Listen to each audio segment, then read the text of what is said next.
자, 반갑습니다. 우리 지난 시간에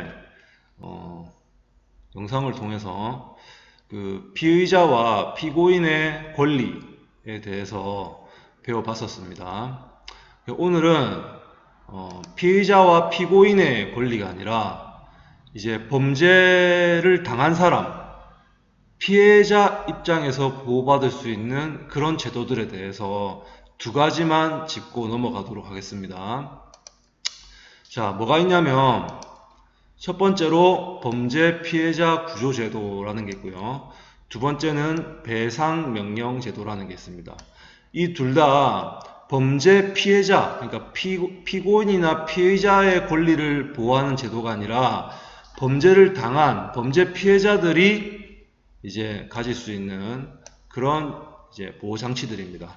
첫 번째 범죄 피해자 구조제도는 뭐냐면 한번 읽어볼게요.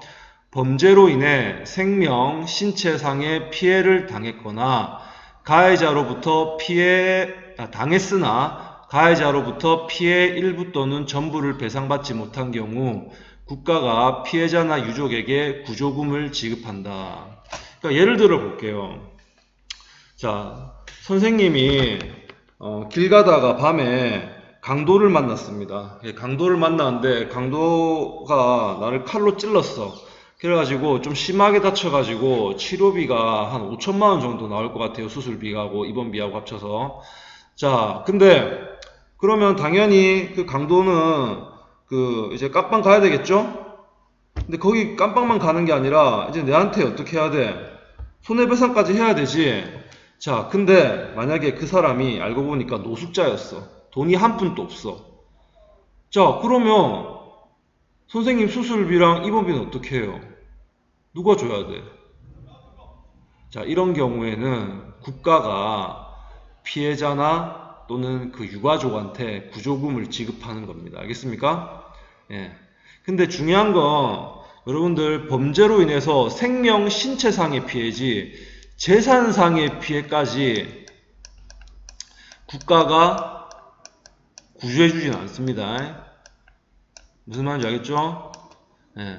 예를 들면 내가 사기당해서 3억 날렸다. 근데 그 3억을 국가가 나한테 줘야 되느냐? 그건 아닙니다. 재산상의 피해는 내가 받을 수 없습니다. 생명, 신체상의 피해를 당했을 때, 근데 그 가해자로부터 피해 일부나 전부를 못 받을 때, 그때 국가한테 구조금을 요청할 수 있는 제도가 바로 범죄 피해자 구조제도입니다. 자, 그 다음에 두 번째는 배상명령제도인데요. 이것도 읽어볼게요. 상해죄, 폭행죄, 사기죄 등 일정한 형사사건의 피해자가 간단한 신청 절차만으로 민사상 손해배상까지 받을 수 있는 제도. 자, 여러분들 우리 수업 첫 시간에 했던 거 한번 떠올려 볼까? 자, 민사가 있고 그 다음에 형사가 있어. 이 두 개는 완전히 별개라고 했죠. 분명히 얘기했습니다. 완전히 별개입니다. 자, 뭐 예를 들면 어떤 사람하고 시비가 붙어가지고 싸웠는데 내가 맞아가지고 턱뼈가 부러졌습니다. 자, 그러면 만약에 그 사람 콩밥 먹이고 싶다, 감옥 보내고 싶다 하면은 무슨 재판 걸어야 돼? 형사재판 걸어야 되겠지? 근데 아니다. 그냥 치료비랑 위자료만 받고 싶다 하면은 돈 받고 싶다 하면 무슨 재판 해야 돼? 민사재판 걸면 되지. 자, 두 개는 완전 따로야. 별개야. 자, 근데 이렇게 하면 너무 번거롭죠? 그치? 왜? 재판 몇 번 해야 돼? 하나의 사건인데 두 번이나 해야 되잖아. 그래서 마련된 제도가 배상명령제도인데 모든 죄에 다 해당되는 건 아니고요. 법에 나와 있는 죄들이 있어. 상해죄, 폭행죄, 사기죄, 요 정도. 요런 일정한 형사사건의 피해자가 자기가 신청을 해야 돼. 그래서 서류를 작성해가지고 판사한테 제출하면 판사가 굳이 민사재판 안 하더라도 이제 손해배상까지, 민사상 손해배상까지 받게 해줄 수 있는 제도입니다. 이해되겠죠? 그러니까 근데 중요한 거 원칙은 이거야. 민사랑 형사랑 별개인데 뭐 요런 경우에 이런 사건 중에서도 빼박 캔트 이제 진짜 이건 누가 봐도 이거는 유죄다. 그래서 손해배상 해야 된다. 뭐 그런 경우에만 이제 신청 절차 받아가지고 이제 민사상 손해배상, 그러니까 1+1이죠. 형사 플러스 민사 이렇게까지 여러분들이 할 수 있는 제도가 배상명령 제도입니다. 알겠습니까? 예. 자, 그 다음에 소년 사건의 처리 한번 볼게요. 소년 사건의 처리.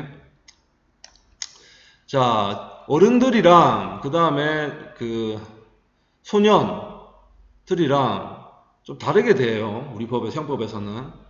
여러분들 그 얼마 전에 있었던 사건 알죠? 중학생 4명이 자동차 훔쳐가지고 이제 신호위반 했는데 오토바이를 쳤어. 근데 그 오토바이 탄 사람이 배달 가던 사람이었는데 20살짜리 청년이었어. 이제 갓 대학교에 입학할 사람이었는데 이제 자신의 꿈도 펼치지 못한 채 결국은 죽고 말았죠.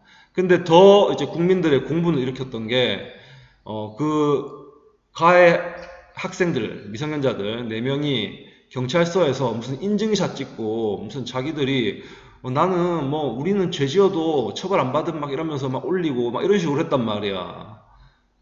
이게 되게 사실은 좀 화가 나죠. 화가 나죠. 예.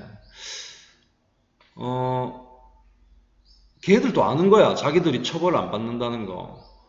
그러니까 여러분들 미성년자라는 개념이 법마다 다 다르거든요. 우리 민법에서 미성년자는 몇 살 미만입니까? 예, 만 19세 미만입니다. 청소년 보호법에서는 미성년자라고 하지 않고 청소년이라고 하죠. 나이가 다 달라요. 선거법에서도 또 나이가 달라. 형법에서는 미성년자가 형사 미성년자라 부르는데 몇 살 미만이냐면 만 14세 미만을 형사 미성년자라고 합니다. 몇 살? 만 14세 미만. 만 14세 미만의 형사 미성년자는 얘들이 아무리 나쁜 짓을 해도 그게 범죄가 성립이 안 돼요. 때문에 형벌을 줄 수가 없습니다. 네. 왜냐하면 여러분들 우리 지난 그 영상에서 봤지만 범죄가 성립하려면 3가지 조건을 충족해야 되거든요. 첫 번째는 그 범죄 구성 요건에 해당해야 되고요. 두 번째는 위법성이 있어야 되고요. 세 번째는 책임성이 있어야 돼. 근데 만 14세 미만은 책임 능력이 없단 말이에요. 책임성이 없단 말이에요. 그래서 얘네들은 형사상 처벌을 받지 않습니다. 예를 들면 선생님이 길 지나가고 있는데 어떤 그 8살짜리 애가 선생님 얼굴에다가 돌멩이를 던졌다. 그래가지고 내가 심하게 다쳤다. 전치 8주의 부상을 입었다. 그 얼굴의 앞면에 이게 골절 입었다. 자, 근데도 걔네들은 아무런 형사상 처벌을 받지 않습니다. 왜? 형사 미성년자로서 책임성이 조각돼 버리기 때문이죠. 당연히 형벌을 안 받습니다. 물론 민사상으로는 책임지겠죠. 지금 우리 형법하고 있는 거죠. 민사상으로는 무슨 처벌, 어떤 원리로 나한테 돈을 갚아야 되겠어. 그렇지. 책임 무능력자의 감독자 책임으로서 그 8살짜리 그 꼬맹이 가해자의 부모가 그 치료비랑 위자료를 내한테 줘야 되겠지. 하지만 형벌하고는 관련이 없어. 무슨 말인지 알겠죠? 걔네들은 형법상으로는 아무런 처벌도 받지 않습니다. 자, 그러면 이 나이를 한번 구분해서 형사 미성년자를 한번 살펴볼 필요가 있는데, 자, 우리 형법에서는 10세 미만, 자, 10세 미만, 그 다음에 10세에서 14세 미만, 그 다음에 14세에서 19세 미만 이렇게 나눠요. 자, 여러분들 형사 미성년자는 요 3개 중에서 어디까지야? 그치? 왜 이러냐? 잠시만.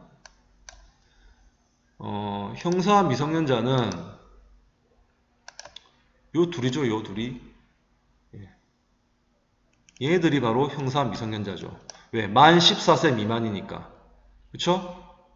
여러분은 어디에 속해요? 여러분들은 여기 속하지? 여러분들은 형사 미성년자가 아닙니다. 만 14세 미만이 형사 미성년자예요.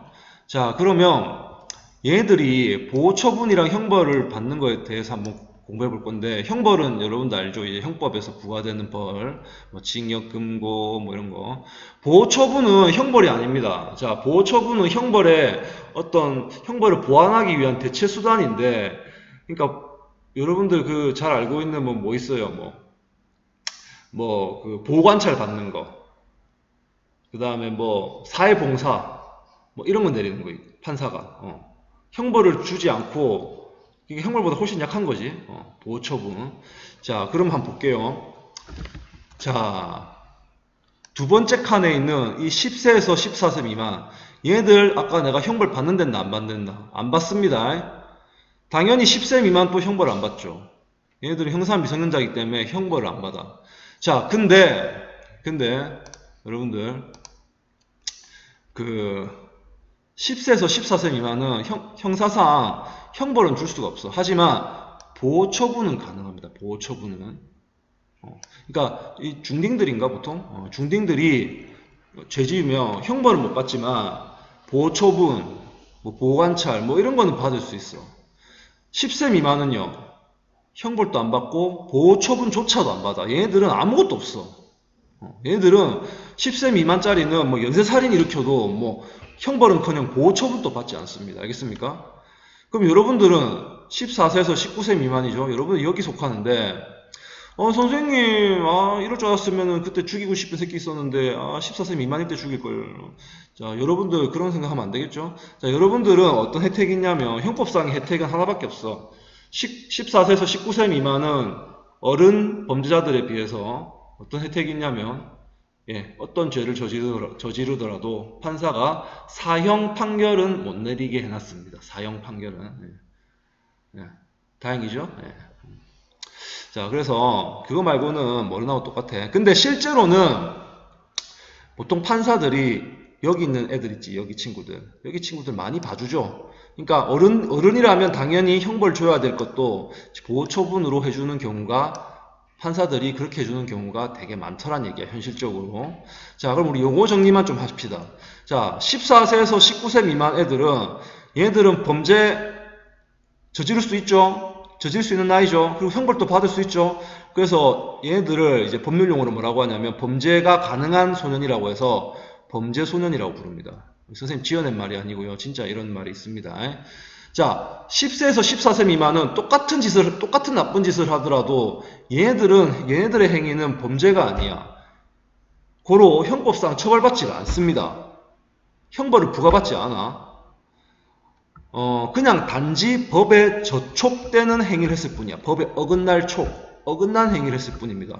그래서 얘네들은 뭐라고 부르냐면 범죄소년이라 하지 않고 촉법소년, 법에 저촉되는 행위를 한 소년이라고 부릅니다. 얘네들은 아예 용어가 없고요. 자, 그럼 보호처분에 대해서 조금만 더 깊게 한번 공부해보고 넘어갈게요. 자, 이거는 형법에 나와 있는 게 아니고 소년법에 나와 있거든요. 자, 소년법상 보호처분은 자, 처벌보다는 선도가 목적입니다. 당연하죠. 처벌보다는 선도가 목적이야. 그 다음에 전과 기록이 남지 않습니다. 형벌이 아니에요. 그러면 이제 어떤 종류가 있느냐? 자, 소년법 32조에 보면은 1호부터 10호까지 그 보호처분의 종류가 나와 있거든요. 뭐 형벌이 아니니까 별로 안 세. 봐봐. 1번부터 이제 점점 갈수록 세지긴 하는데 봐봐. 1번 봐봐. 보호자에게 감호 위탁한다. 나쁜 짓 했는데 이제 보호자에게 그러니까 판사가 이제 어떻게 판결을 하냐면 소년법 32조의 2조 1호에 근거해서 보호자에게 감호 위탁하겠습니다. 이렇게 하면 어떻게 하냐면 이 말이야. 보호자한테 감호 위탁한다. 너 나쁜 짓 했으니까 부모님한테 지도받아 이 말입니다. 그러니까 부모님 애가 지금 잘못하고 있으니까 애 교육 좀 똑바로 시켜주세요. 이게 소년법 32조 1호 보호자에게 감호 위탁입니다. 알겠습니까? 이거보다 조금 센 거는 2번 수강명령인데요. 그러니까 여러분들 되게 좋은 내용들 있지. 그런 내용의 동영상들을 몇 시간 이상 수강해야 되는 겁니다. 3번의 사회봉사명령은 직접 이제 고아원이나 양로원이나 이런 데 가가지고 실제로 봉사활동 하면서 이제 깨달아 봐라 이 말이야. 처벌보다는 선도가 목적이에요. 자, 4번은 이제 보호관찰관 공무원이거든요. 보호관찰관의 보호관찰을 받는 겁니다. 그러니까 보호관찰관이 밤 10시까지 들어가라, 집에 들어가라 하면은 들어가야 되고요. 그 다음에 인증샷 찍어가지고 보내라 하면은 카톡으로 찍어서 보내고 해야 돼. 그러니까 보호관찰관의 지도를 받는 거야. 5, 6, 7, 8, 9 다 있고요. 마지막 10호가 제일 센 건데 뭐냐면 소년원 송치입니다. 근데 여러분들 오해하는 게, 선생님, 소년원 가는 건 이거 감옥 가는 거 아니에요? 이거 형벌 아니에요? 이거 보호처분 아니잖아요? 이렇게 주장하는 사람들이 있는데, 아니야.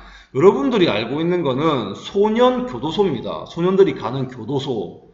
소년교도소랑 소년원은 완전히 달라요. 소년교도소는 형벌, 그러니까 소년들이 이제 징역 살 때 가는 데가 소년교도소고 빨간 줄거입니다. 전과기록 남습니다.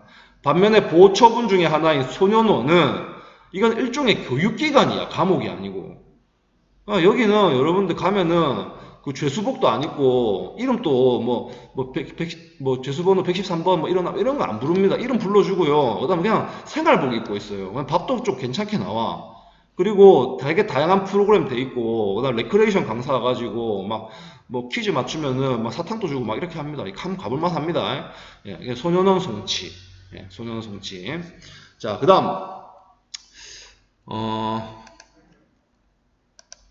그럼 이제 여기 실제로 18세의 김모 학생이 오토바이를 절도했다. 요때 어떻게 처리하는지 요거는 다음 영상에서 알려드리겠습니다.